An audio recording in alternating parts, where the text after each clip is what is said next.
There's a story that a lot of us tell ourselves where we think things have to be done one way or the traditional or expected way, and we dig ourselves into really deep holes thinking that way. And it's only when we hit rock bottom, usually, that we're willing to take a step back and figure out how things could be different. And we do that by redefining what's possible and finding creative ways to change what's not working so we can have the career or business we want and still make time for what's most important to us. Hi there, friend, and welcome to the Design Your Happiness podcast, where we work to live, not live to work, and the financial gains and well-earned free time of the lives and careers or business we've designed have taken the place of those late work nights, stressful, all too short weekends, and feelings of just getting by.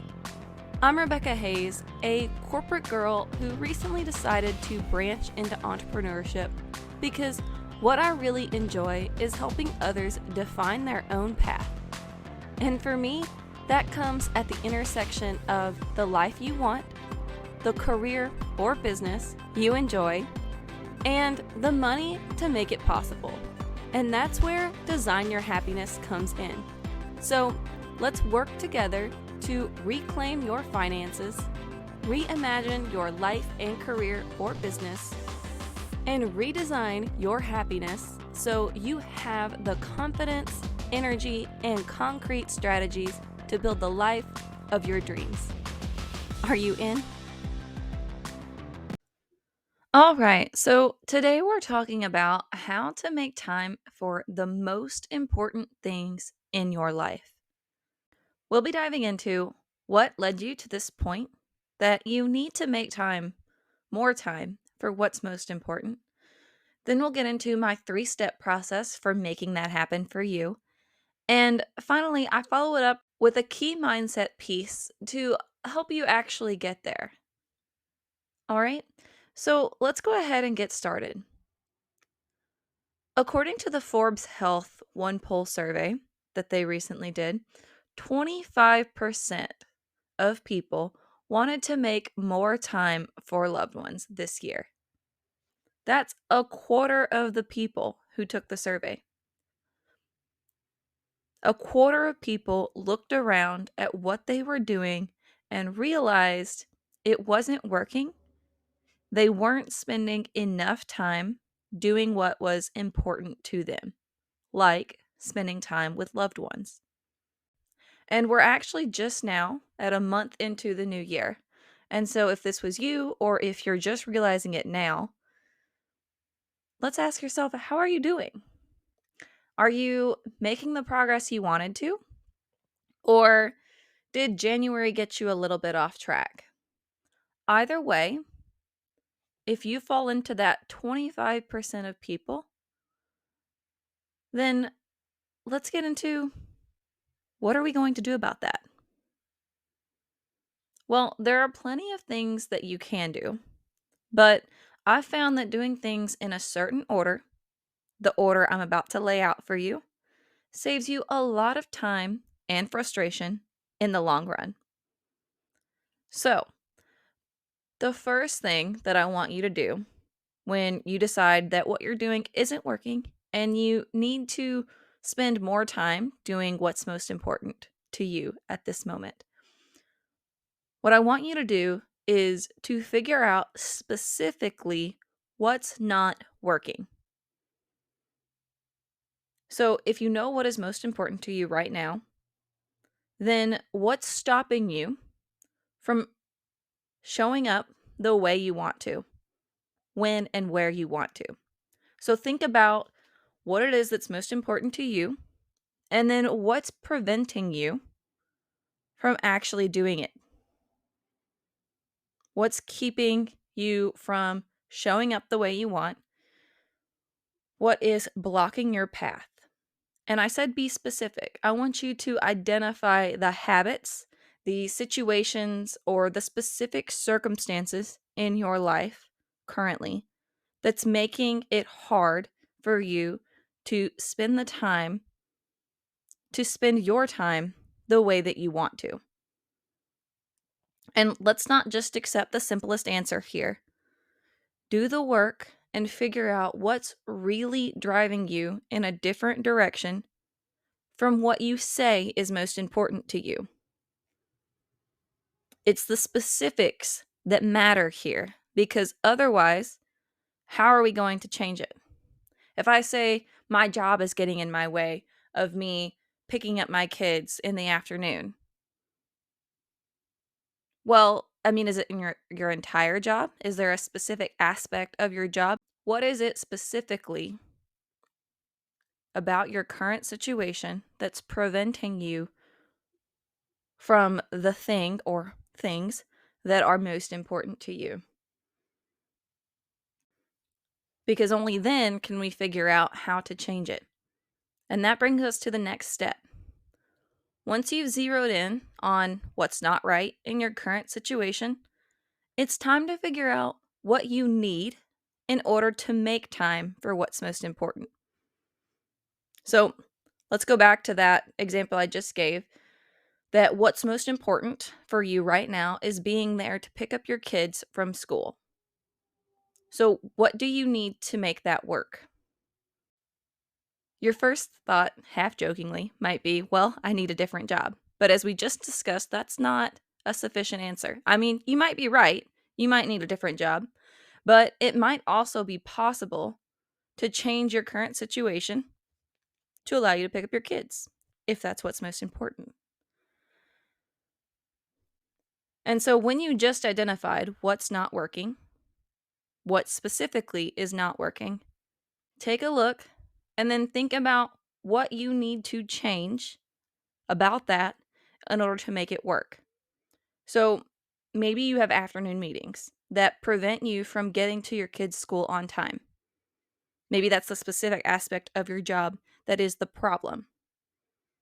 So what if you limited your meetings to the morning? Or you cut them off at a certain time in the day. So maybe you don't have meetings after 2 p.m. Or maybe you don't have meetings between 3 and 5. Whatever time period you need, maybe you just block that off a bit differently. Or maybe you can't change those meetings. Maybe you can't block off your calendar every day for that time period. So instead, maybe you could turn those meetings into phone calls that you could take from your car. Or maybe you can only schedule the calls or meetings during that time period that you could take on the go if you had to. More often than not, we have more options than we realize, but it requires us to depart from the traditional way of doing things. What's expected of us or what we've been told is kind of the only way it's possible. And so we tell ourselves that it's not possible, right? We can't do that. And then we have to figure something else out. But if it's something that's truly important to us, like showing up for our friends or family, or like the 25% just said, they want to spend more time with friends and family. How can you make that possible in your life right now? What can you change to make it work? Because us telling ourselves it's not possible doesn't stop us from feeling bad, like we're letting everyone down, right? We can't do our job because we're focused on where we were supposed to be, and we're letting the people down that we were supposed to be meeting, like our kids or our friends or our family, and then we're suffering all the while because we're frustrated, we're upset, our mind is being pulled in different directions.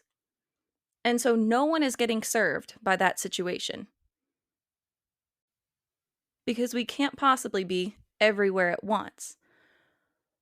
But we might be able to change things so that we can get what we need, so that we can do what we say we're going to do and show up in the way that we want to, when and where we want to.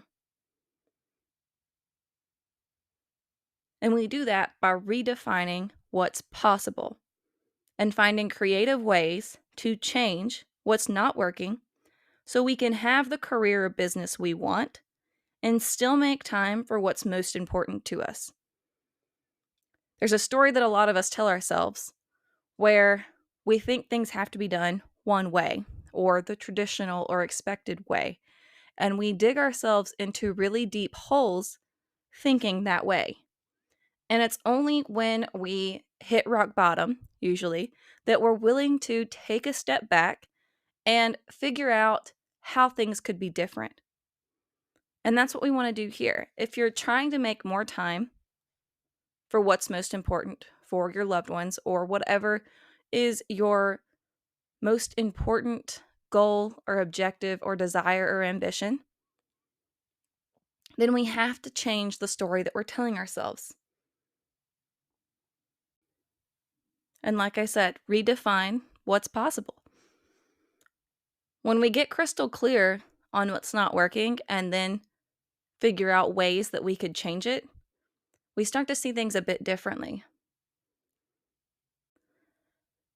And we realize that we can have the career or business we want and still make time for what's most important to us. I believe those are not mutually exclusive, whether or not your career or business makes it on the short list of what's most important to you right now. So, with that in mind, I'm going to jump into the final step. Once you've figured out what's not working and you've found a way to make it work for you, the final step is to follow through. Set that change, that new way of doing things, in motion. And here's the kicker: keep doing it. No one said it will be easy. There will no doubt be a transition period where things will pop up in the way they did before, begging for your attention and pulling your focus from this new way of doing things. But remember, you made this change so that you can make time for what's most important to you. And no matter what, for the first month, make no exceptions to this new way of doing things. This will give you and everyone else time to adjust. And while it may be a struggle at first, your future self will be thankful for it. So, schedule some time to work your way through these steps.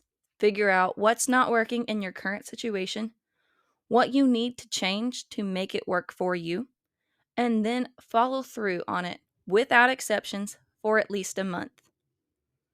And of course, as you work your way through this, give yourself all the grace you need as you adjust, as the people around you adjust, and as you find your way in this new path. It does take some time, but I know you can do it, and I know that that future you is going to be so happy you did. All right, until next time, keep designing your happiness.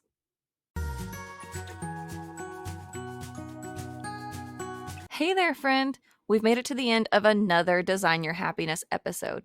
And if you're loving what you're hearing and you know someone else who would benefit from hearing it too, please share this episode with them. I can't tell you how much it would mean to me to support even more ambitious, aspiring entrepreneurs like yourself.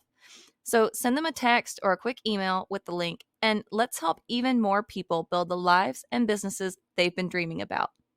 All right, I'll see you next time. Until then, keep designing your happiness.